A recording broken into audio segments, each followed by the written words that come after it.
ଦେଖନ୍ତୁ ଯଦି ଆମେ ଟିକେ ସମ୍ୟକ ଭାବରେ ନବୀନ ପଟ୍ଟନାୟକଙ୍କର ସମୟଟାକୁ ଯଦି ଆମେ ଆଲୋଚନା ଚକ୍ରକୁ ନବା, ଯୋଉ ସମୟରୁ ପାଣ୍ଡିଆନ ଭିକେ ପାଣ୍ଡିଆନ ତାଙ୍କର ଆମ ଶାସନ ଭାର ହଉ କିମ୍ବା ସରକାର ମଙ୍ଗ ଧରିଛନ୍ତି, ସେବେଠୁ ନିଶ୍ଚିନ୍ତ ଭାବରେ ଡେଭଲପମେଣ୍ଟ ହେଇଛି।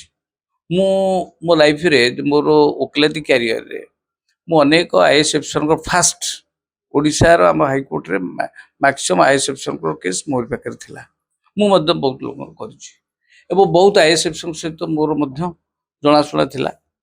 ବହୁତ ଭେଟରାନ୍ ଆଇଏଏସ୍ ଅଫିସରଙ୍କ ସହିତ ମୋର ବହୁତ ସାଙ୍ଗ ଥିଲେ ସେଥିରେ।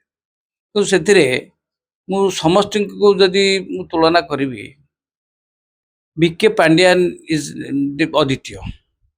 ସିଏ ନିଶ୍ଚିନ୍ତ ଭାବରେ ଜଣେ ସ୍ୱାଗତ ଯୋଗ୍ୟ ପର୍ସନାଲିଟି ତାଙ୍କର ଅଛି।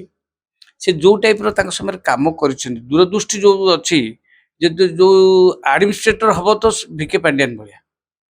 ସେ ପଲିଟିସିଆନ ହୁଅନ୍ତୁ ନହୁଅନ୍ତୁ, ପଲିଟିକ୍ସ ଖେଳିପାରିବେ। ମାନେ ପଲିଟିକ୍ସ ତ ଗୋଟେ ଛଳନାତ୍ମକ କାର୍ଯ୍ୟ ହୁଏ ନା, ପଲିଟିକ୍ସରେ ଛଳନା ବେଶୀ ତିଆରି କରେ। ସେ ଛଳନା କରିପାରିବେ ଷ୍ଟେଟ୍ ଆଡମିନିଷ୍ଟ୍ରେଟିଭ ଅଫିସର, ଛଳନା କେମିତି କରିପାରିବେ?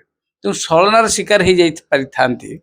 କିନ୍ତୁ ଯଦି ଆମେ ଦେଖିବା ବର୍ତ୍ତମାନ କଟକର ଭିତ୍ତିଭୂମିକୁ ଯଦି ଦେଖିବା, କଟକର ଯୋଉ ଡେଭଲପମେଣ୍ଟ ହେଇଛି କିମ୍ବା ଓଡ଼ିଶା ସାରା ମୁଁ ଯୁଆଡ଼େ ଯାଉଛି ବି, ରାସ୍ତାଘାଟ ଆରମ୍ଭ କରି ବାଜପେୟୀଙ୍କ ସମୟରେ ରାସ୍ତାଘାଟ ପ୍ରଧାନମନ୍ତ୍ରୀ ଯୋଜନାରେ ଚାରିଆଡ଼େ ବିଛେଇ ହେଇଗଲା ଏବଂ ପାଣ୍ଡିଆନଙ୍କ ସମୟରେ ଇନଫ୍ରାଷ୍ଟ୍ରକ୍ଚର ପ୍ରବଳ ଭାବରେ ହେଇଯାଇଛି। ସ୍କୁଲ, କଲେଜ ଆଉ ବିଭିନ୍ନ କମ୍ୟୁନିଟି ହଲ୍ କିମ୍ବା ରାସ୍ତାଘାଟ, ଆହୁରି ସହରର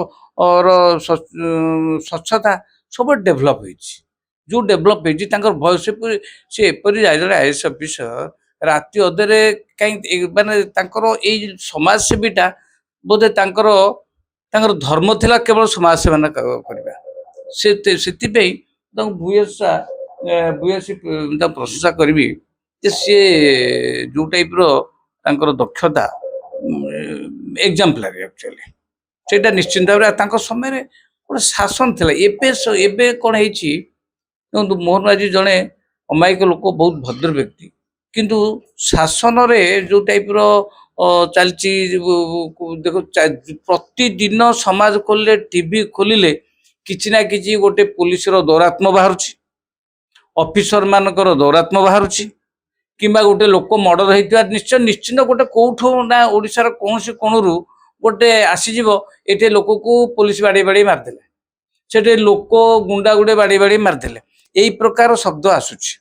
କିନ୍ତୁ ଆକ୍ସନ ମୋଡରେ ଏଇ ବାଲିଅନ୍ତା ଆମେ ଦେଖିବା, ବାରଙ୍ଗ କେସ୍ ଦେଖୁନାହାନ୍ତି। ବାରଙ୍ଗ କେସ୍ରେ ଘଟଣା କ'ଣ ହେଲା, ଆମର କଟକ ଡିସିପି ଯିଏ ଅଛନ୍ତି, ସେ ଯୋଉ ଟାଇପ୍ର ମନ୍ତବ୍ୟ ଦେଲେ, ସେ ପ୍ରକାର ମନ୍ତବ୍ୟ ଜଣେ ଆଇପିଏସ୍ ଅଫିସର ଯିଏ ଗୋଟେ କଟକ ଭଳିଆ ସିଟିକି ଯିଏ ରିପ୍ରେଜେଣ୍ଟ କରୁଛନ୍ତି, ଏଇଭଳିଆ କହିବା କଥା? ପ୍ରିଭାରିକେଟିଂ ମନ୍ତବ୍ୟ ଦେବା, ଆଉ ଗୋଟେ ସ୍ପଷ୍ଟବାଦିତା ନାହିଁ, ଷ୍ଟ୍ରେଟ୍ କୋର୍ଟର ନାହିଁ, ଷ୍ଟ୍ରେଟ୍ କୋର୍ଟ ମନ୍ତବ୍ୟ ଦେବାର ନାହିଁ, ଏ ପ୍ରକାର ମନ୍ତବ୍ୟ ଦେବା କେତେ ଦୂର ଗ୍ରହଣୀୟ?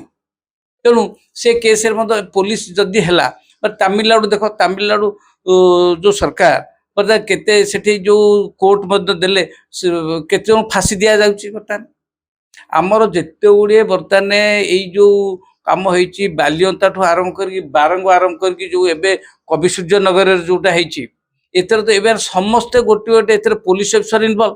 ତମେ ଯଦିଓ ଏଇ ଯୋଉ ଆମେ ଆଇଏଏସ୍ ଅଫିସରଙ୍କର ଯାହାକୁ କହିଲେ ଚକବା, ସେ ଧର୍ମଗଡ଼ର ଆଇଏଏସ୍ ଅଫିସରକୁ ଯେମିତି ସସ୍ପେଣ୍ଡ କରାହେଇଥିଲା, ବର୍ତ୍ତମାନ ଯୋଉ କବି ସୂର୍ଯ୍ୟ ନଗରରେ ଯୋଉ ଆଇଏଏସ୍ ଅଫିସର ପ୍ରୋବେସନରେ ଥିଲେ, ସେଠି ସେ କ୍ଷଣିକ ପାଇଁ ରହିବା କଥା କି, ସେ ବର୍ତ୍ତମାନ ଆରେଷ୍ଟ ହବା କଥା ଥିଲା।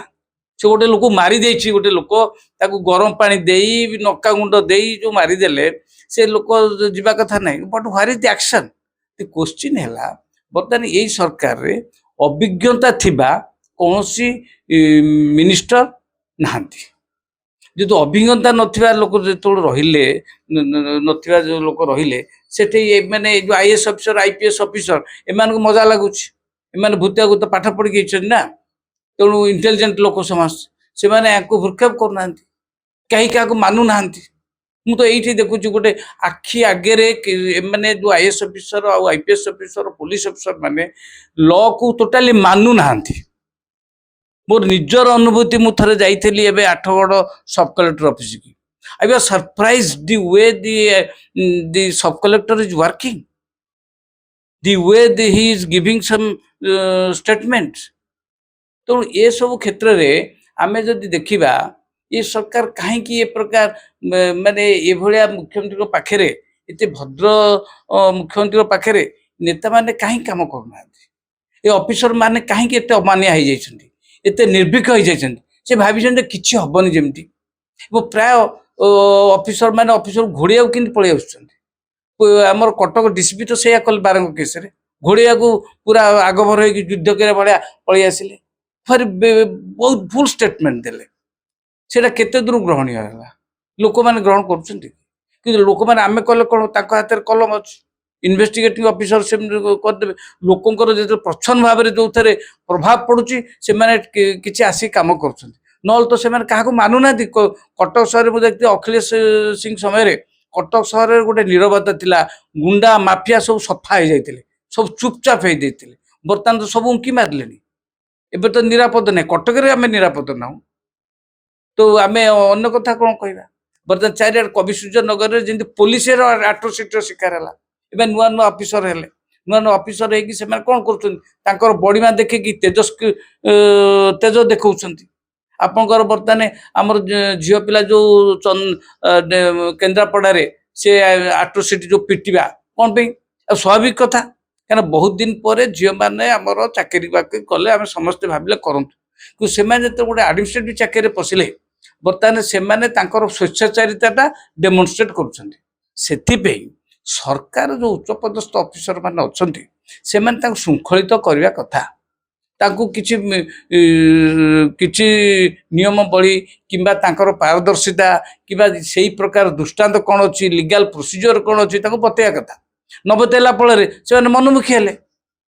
ମୁଁ ତ ଯୋଉ ଆଠଗଡ଼ ସବ୍ କଲେକ୍ଟରଙ୍କୁ ଦେଖିଲି, ସେ ତ ଟୋଟାଲି କିଛି କାମ କରୁନାହାନ୍ତି। ଯିଏ ଆସିଲେ ସେ ଗୋଟେ ଜଣେ ଓଆରଏସ୍ ଅଫିସର ଅଛି, ସେ ପୁଣି ଓଆରଏସ୍ ଅଫିସର ଯିଏ ଯଦି ମାଛ ପନିପରିବା କିଣିବାକୁ ଗଲେ ତାଙ୍କ ବେକରେ ତାଙ୍କ ଆଇଡି କାର୍ଡଟା ନେଇକି ଲୋକଙ୍କ ପାଖରେ ଦେଉଛନ୍ତି। That is one kind of corruption. ତେଣୁ ସେ ତ ତାଙ୍କୁ ଭିଜିଲାନ୍ସ ଧରିବା କଥା। ଆଉ ଯଦି ଆଠଗଡ଼ରେ ବର୍ତ୍ତମାନ ଆଠଗଡ଼ ଗୋଟେ ଅରାଜକତା ହେଇଯାଇଛି, ଯିଏ ଏମଏଲଏ ଅଛନ୍ତି ଯେ ବିଜେଡିର, ସେ ତାକୁ ଆଉ ତାଙ୍କର ଅନ୍ୟର ରିପ୍ରେଜେଣ୍ଟେଟିଭ ଯିଏ ପ୍ରତିଦ୍ୱନ୍ଦ୍ୱୀ ଅଛନ୍ତି ସେ ଏମଏଲଏ ନୁହନ୍ତି। ତେଣୁ ସେଠେଇ ଅଫିସର ମାନଙ୍କର ମଜା, ପୋଲିସ ଅଫିସର ମାନେ ମଜା। ଆଜ୍ଞା ସିଏ କଥା କହିଛନ୍ତି, ସିଏ କଥା କହିଛନ୍ତି, ଠେଲି ଦଉଛନ୍ତି, କିଛି ହଉନି। ସେ ସବ୍ କଲେକ୍ଟର ଆରାମରେ ଶୃଙ୍ଖଳିତ ଭାବରେ ନିର୍ଭୀକ ଭାବରେ ଶାସନ ଚାଲିଛି, କେହି କିଛି କହୁନାହାନ୍ତି। ଆଉ ଜନସାଧାରଣ କ'ଣ ସମସ୍ତେ କହିପାରନ୍ତି ସବୁ କିଛି? କେହି କିଛି କହିପାରନ୍ତିନି।